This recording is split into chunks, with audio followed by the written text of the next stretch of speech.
салом ҳаводорони нашрияи расмии ҷумҳурии Тоҷикистон, рӯзномаи ҷумҳурият ва бинандагони азизи мо дар шабакаи YouTube. олимони созмони ҷаҳонии тандурустӣ пойи тадқиқоте ҳушдор медиҳанд, ки баъд аз 20 сол гирифторони бемории саратони майнаи сар то 10 маротиба меафзояд, ки яке аз сабабҳои асосии он истифодаи нодурусти телефонҳои мобилӣ мебошад. ин дар ҳолест ки соли 2021 дар ҷумҳурии Тоҷикистон шумораи истифодабарандагони алоқаи мобилӣ беш аз 8 миллион нафарро ташкил медиҳад. чӣ гунае ки мо ҳамарӯза дар ҷамъият мушоҳида менамоем, телефони мобилӣ як паҳлӯи асосии ҳаёти мо гардидааст ва таваҷҷуҳи ҷавонону наврасон ба он боиси нигаронӣ мебошад. бо дарки ҳамин нуқтаи муҳим суҳбате дорем бо Кенҷаева Зарина Хайруллоевна, равоншинос, номзади илмҳои педагогӣ, декани факултети таҳсилоти томактабӣ, донишгоҳи давлатии омӯзгории Тоҷикистон ба номи Садриддин Айнӣ. муаллимаи азиз, шуморо хушомадед мегӯем ба барнома ва аз номи аҳли эҷоди рӯзномаи ҷумҳурият изҳори сипос менамоем барои иштирокатон дар барнома. муаллима тавре мушоҳида мегардад оид ба оқибатҳои зараровари нодурусти телефонҳои мобилӣ хеле зиёд мегӯянд, вале ҳанӯзам фикр мекунанд гӯши шунавое ба ин пайдо нашудааст. шумо ба ин чӣ мегӯед? аввалан салому дуруди худро ба бинандагон, шунавандагон ва мухлисони рӯзномаи ҷумҳурият мерасонам. баъдан гуфтанӣ ҳастам ки бале, гуфтан зарур аст ки яке аз проблемаҳои асосӣ барои ҳам аз ҷиҳати масалан этикаи рафтор, ҳам аз ҷиҳати этикаи гуфтор ва ҳам саломатӣ ин телефонҳои мобилӣ гаштаанд. зеро пешравии техника ва илм агар беҳдошти асосии асри 21 ба шумор равад ҳам, аммо дар баъзе ҳолатҳо сабабҳои нодуруст истифода бурдани телефонҳои мобилӣ оварда ба бемориҳо ва дигар проблемаҳои ҷурмҳои ҷомеа мерасонад. ин кадом аст? ин масалан бинед ки дар ҷомеа ба таври дуруст, яъне ки этикаи дурусти истифодабарии телефонҳои мобилӣ ба роҳ монда бояд шавад ва ба хотири ҳамин беҳдошт мо бояд кӯшиш кунем ки анамин масалан тарзи дурусти истифода бурданиро ба роҳ монем. ин бевосита ҳам ба оила таъсир мерасонад, ҳам ба масалан ҷиҳатҳои иқтисодӣ дорад ва ҷиҳатҳои масалан ҷисмонӣ ҳам дорад. зарарҳои ҷисмонӣ ҳам хеле зиёд дорад ки на танҳо ба майнаи сар, ҳатто ба ҷурмҳои дигар, масалан ба рагу гурда, ба дигар ҷисмҳои инсон зарар мерасонад. масалан як телефони мобилӣ агар аз ҷиҳати мо мегӯем ки вайрон шудани ҳуҷайраҳои майнаи сар ёки асаб бевосита барқаророт надорад ва бинед ки ҳама системаи узви инсон бевосита аз анамо ҳуҷайраҳои майнаи сар вобастагӣ дорад. ман гумон мекунам теъдоди зиёди одамон аз сабаби нороҳат будан ёки нодуруст будани тарбияи онҳо бевосита ба таври дурусту бояду шояд истифода бурдани мобилиро на сарфаҳм мераванд, на дарк мекунанд, на эҳсос мекунанд. ташаккури зиёд. дар паёми навбатии сарвари давлат муҳтарам Эмомалӣ Раҳмон ба нуқтаи бисёр муҳими зарари телефонҳои мобилӣ хусусан ба кӯдакон ишорат намуда аз ин вазъият изҳори нигаронӣ намуданд. хуб, оид ба оқибатҳои зараровари телефонҳои мобилӣ ба кӯдакон чӣ гуна мебошад? бинед ки пешвои муаззами миллати мо яке аз стратегҳои машҳури ҷаҳон гӯем, ҳам хато намекунем. зеро онҳо он проблемае ки хатаре ки нисбати масалан аҳолӣ пайдо мешавад пеш аз ҳама эҳсос мекунанд ва паём як дастурамали яксолаи мо ба ҳисоб ҳам меравад, гӯем хато намекунем ва пешвои муаззами миллат дар ҳар паёми ҳарсолинаш бечунчаро сабаби пастшавии сифати таълим, сабаби пайдошавии бемориҳо, сабаби ҳама ҷурмҳои ҷомеаро қариб ки таҳлил мекунанд, ҳаллу фасл мекунанд ва пешниҳод мекунанд. ман гумон мекунам дарк карда ва пешниҳод кардани ин зарари асри 21 низ бисёр саривақтӣ ва محتوای خود رو درک میکند. زیرا مثلا ما در جامعه وقتی که کمبودی زیاد رو احساس میکنیم و پیگیری اون رو میبینیم که از پیشوی معظم ملت سر میشود، ما خود رو دیگرخیلتر احساس میکنیم، یعنی که جدیتر معامله میکنیم. نسبت کار فعالیت ما باید همیشه باید سختگیر باشیم، نسبت سلامتی خود نیست. و پیشوی معظم ملت درک کردن، احساس کردن که آینده ما این طفلان هستند، ما میدونن، آنها ما رو بار دیگر وادار کردن، بار دیگر هشدار کردن که ما نسل کلانسال نسبت این مثلا دشواری جامعه و دیدی تازه نگاه کنیم، دیگر خیل درک کنیم و دیگر خود پیشنهادی به مردم کنیم تا مردم هوشیار باشند و هشداری خود رو همیشه نسبت این مثلا سری وقتی و در پیشنهاد کنند. زیرا بینید که این زمان در تمام جهان مثلا بیماری هایی که در طفلان پیدا میشن، اول این آریزه ها هم در کلانسالان بیشتر دیده میشدن، این زمان این آریزه ها در طفلان نیست خیلی زیاد دیده میشوند. مثلا ضررهای اساسی که پیدا میشود در طفلان، بله کون ذهنی، مثلا کمشوی عقلانی، مثلا بیماری هایی که از معاینه سر وابستگی دارند، بیماری هایی که به رگ و پیوند انسان وابستگی دارند، بیماری هایی که در جرم های عمل کننده حسیاتی بچه پیدا می شود، این از تلفن موبیلی است. یعنی که ما از روز اول به جای بازیچه های بی‌ضرری که به بچه ها پیشنهاد میکنیم، آنها رو اندرمان تلفن های موبیلی میکنیم. و برای چی؟ ما باید سبب این را یابیم. سبب اون در آن است که کودک از سینه اوانی خوردی در دستی پدر و مادر بیشتر به جای کتاب تلفن موبیلی را میبیند و گمان میکند که اون اشیای بسیار ضروری است و اون بازی که مادرش رو یا که پدرش رو اینقدر اندرمان میکند و بچه نیز میل و رغبت رو زیاد میکند و بچه نیز این بازیچه رو داشتن میخواهد. و بینید که دشواری از کجا پیگیر میشود و او احساس نمیکند و خورد است، احساس نمیکند که مثلا انمون نورهای الکترومغناطیسی که از انمون تلفن موبیلی میبراید برای او ضررآور است. او میتواند ساعتها با او اندرمان شود، اما باید فراموش نکرد که از او هیچ که استفاده برای تلفن های موبیلی یک وقتی معین رو باید داشته باشد. وقتی که از وقت از معیار زیادتر استفاده برده میشود و البته ضرر خود را به جسم کودک میرساند. معلمه، به اندیشه شما چرا اکثر وابسته از اون که مشکلات اقتصادی دارند و خرجشون از دخلشون بیشتر است تلفن های گران ارزش میخرند و به شبکه اجتماعی اینترنت میپیوندند؟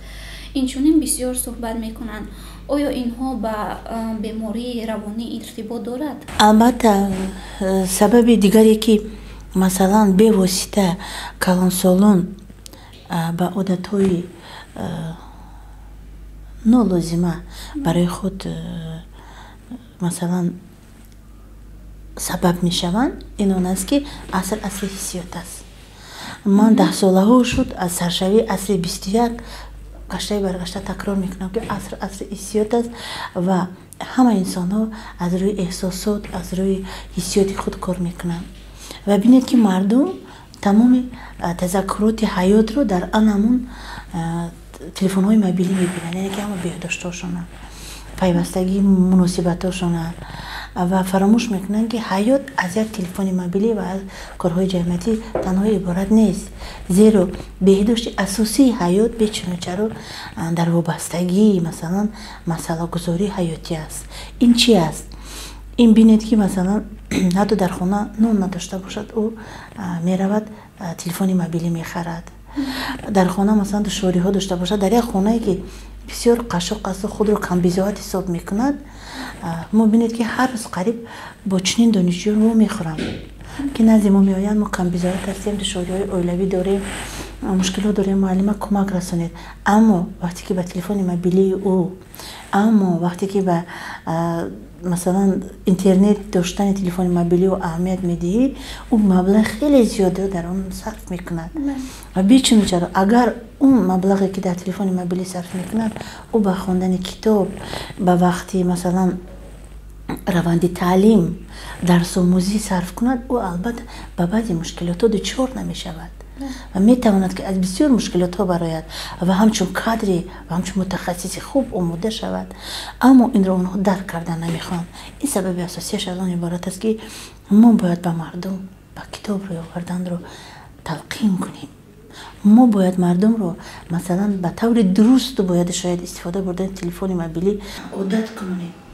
албатта беморӣ аст вақте ки бача бевоста ба як чиз вобаста мешавад. мо мегӯем ки кашидани сигор ин беморӣ аст, ин одат аст. масалан истифода бурдани телефони мобилӣ инам як мушкилотҳои равонӣ дорад ки метавонад бачаро ба одатҳои нодуруст, масалан калонсонро бинед ки мард барои фарзандаш метавонад ки ширинӣ нахарад, аммо ба телефони мобилии худ пул гузарониданро ҳеҷ гоҳ фаромӯш намекунад. онҳо дарк намекунанд ки масъулияти калони волидайниро ба доши худ доранд, аммо با تلفن‌های موبیلی با بازی‌ها مشغول شدن رو هیچگاه فراموش نمی‌کنند. من گمان می‌کنم که این را هشدار کردن از همه جامعه وابستگی دارد. یک نفر نمی‌تواند چنین کار را کند. ببینید که پیشوای معظم ملت حتی با تلفن‌های موبیلی با خواندن کتاب و دیگر عنصرهایی که انسان باید از عائله سرخیزد و آنها نیز دست زده کوشش میکند که معرفت نوکی یک ملت را بلند بردارد. برای چی ما عائله ها، ما پدر و مادران، ما جامعه به این کار باید خنک نظرانه نظر کنیم. ما باید هوشیار باشیم. ما باید کوشش کنیم که با چنین یک مثلا انسانی قوی اراده که میتواند با هر یک پستی و بلندی حتی مردم به هر یک رفتار مردم عقیده یک صالحانه، عقیده مثلا جهانی دارد، تاثیر خود را میرساند، باید دستگیری اون باشیم، پای اون باشیم تا توانیم در جامعه مثلا پیشرفتی مثلا ملت حسابگزار باشم. زیرا گینافانی ملت از تربیه ملت وابستگی دارد. گینافانی ملت یعنی که تذکرات ملی رو بلند برداشتن از همه وابستگی دارد. ما باید در جامعه در یک جای نشینیم. ما باید کوشش کنیم در دانشگاه ها مثلا آموزگاران، در مکتب ها آموزگاران، مثلا حتی در راسته های بازار زنهای بازارنشین، باید مردهای بازارنشین، حتی مردهایی که در دیگر رویه‌های اجتماعی کار و فعالیت میکنند باید جایگزین خود را دانند، درک کنند، احساس کنند، صمیمانه رفتار کنند. زیرا ما وقتی که به خانه میرویم باید مرد خانه باشیم، پدری اصیل باشیم. فضیلت اساسی پدر و مادر بودن این از یک تولید فرزند و تربیت سرسرانه و تامینات او وابستگی ندارد. او باید کوشش کند که در تربیت سهم باسزای خود را گذارد، کوشش کند که در تربیت فرزند اون حصه را گذارد که سرچشمه همه خوبی های عالم باشد. او باید کوشش کند که مثلا نمونه خوب فرزند باشد، خود کتاب در دست باشد، البته فرزند از او کتاب دوستداری رو می آموزد، خود مثلا بر رفت مناسبت خوب، معاشرت خوب مشغول باشد، فرزند نرم گفتار می شود، مهنت قرین می شود و پرگاه فرد عائله سالم ساختن برای تولید فرزند اون نیز آماده خواهد بود. عادت کنونیم. البته بیماری است وقتی که بچه بیوسته به یک چیز وابسته می شود. ما میگیم که کشیدن سیگار این بیماری است، این عادت است. مثلا استفاده بردن تلفن موبیل اینم یک مشکلات‌های روانی دارد که میتواند بچه رو به عادت‌های نادرست مثلا کلانسان رو ببینید که مرد برای فرزندش میتواند که شیرینی نخرد، اما با تلفن موبیلی خود پول گذراندن رو هیچگاه فراموش نمیکند. اما با تلفن‌های موبیلی با بازی‌ها مشغول شدن رو هیچگاه فراموش نمیکنند. من گمان میکنم که این را هشدار کردن از همه جامعه وابستگی دارد. یک نفر نمیتواند چنین کار را کند. ببینید که پیشوای معظم ملت حتی با تلفن‌های موبیلی با خواندن کتاب و دیگر عنصرهایی که انسان باید аз оила сархезад ба онҳо низ даст зада кӯшиш мекунад ки маърифатнокӣ як миллатро баланд бардорад. барои чӣ мо оилаҳо, мо падару модарон, мо ҷомеа ба ин кор бояд хунукназарона назар кунем. мо бояд ҳушёр бошем, мо бояд кӯшиш кунем ки бо чунин як масалан инсони қавиирода ки метавонад ба ҳар як пастию баландии ҳатто мардум, ба ҳар як рафтори мардум ақидаи як солиҳона, ақидаи масалан ҷаҳонӣ дорад, таъсири худро мерасонад, бояд дастгирии он бошем, айпои он бошем, то тавонем дар ҷомеа масалан пешрафти масалан миллат ҳиссагузор бошем. зеро генафони миллат аз тарбияи миллат вобастагӣ дорад. генафони миллат яъне ки тафаккуроти миллиро баланд бардоштан аз ҳама вобастагӣ дорад. мо бояд дар ҷомеа дар як ҷой нашинем. мо бояд кӯшиш кунем дар донишгоҳҳо масалан омӯзгорон, дар мактабҳо омӯзгорон, масалан ҳатто дар растаҳои бозор, занҳои бозорнишин, бояд мардҳои бозорнишин, ҳатто мардҳое ки дар дигар равияҳои иҷтимоӣ кору фаъолият мекунанд, бояд ҷойгузини худро донанд, дарк кунанд, эҳсос кунанд, самимона рафтор кунанд. зеро мо вақте ки ба хона меравем, бояд марди хона бошем, падари асил бошем. фазилати асосии падару модар будан ин аз як тавлиди фарзанду тарбияи сарсаронау таъминоти ӯ вобастагӣ надорад. ӯ бояд кӯшиш кунад ки дар тарбият саҳми босазои худро гузорад, кӯшиш кунад ки дар тарбияи фарзанд он ҳиссаеро гузорад ки сарчашмаи ҳама хубиҳои олам бошад. ӯ бояд кӯшиш кунад ки масалан намунаи хуби фарзанд бошад, худ китоб дар даст бошад, албатта фарзанди аз ӯ китобдӯстдориро меомӯзад, худ масалан ба рафти муносибати хуб, муоширати хуб машғул бошад, фарзанди нармгуфтор мешавад, меҳнатқарин мешавад ва пагоҳ фарду оилаи солим сохтан барои тавлиди фарзанд ӯ низ омода хоҳад буд. муаллима, шумо ҳамчун равоншинос роҳи ҳалли ин мушкилотро дар ҷамъияти имрӯзаи мо дар чӣ мебинед? гуфтанӣ ҳастам ки ҳар нафар аз аъзои оила насли калонсолтар нисбати тарбияи фарзанд, нисбати ояндасозии фарзанд бояд дарки хубу саҳеҳ дошта бошад. кӯшиш кунад ки анами таври дуруст истифода бурдани масалан телефони мобилиро ба бача омӯзад, худ намуна бошад, худ самимӣ бошад, худ дарк кунад ки масалан аз ҷиҳати ҷисмонӣ ва аз ҷиҳати ақлонӣ барои пешравии бача сабаб шудааст. ва ба хотири оне ки ояндаи бача, ояндаи ҷомеа, мо насли калонсолон аввал бояд кӯшиш кунем ки аз одатҳои номатлуб, аз бозиҳои нодуруст, аз носамимона муомила кардан бо фарзандон, бо оила, бо ҷои кор масалан каме кӯшишу ғайрати зиёдтар нишон диҳем ва кӯшиш намоем ки дар оянда низ нисбати тарбияи фарзанд ва на танҳо тарбияи фарзандони худ, барои тарбияи фарзандони ҷомеа низ саҳмгузор бошем ва мебинем ки оянда албатта хубтар мешавад, дурахшонтар мешавад. ташаккури зиёд муаллимаи азиз барои иштирокатон дар барнома ва ибрози андешаҳои солим.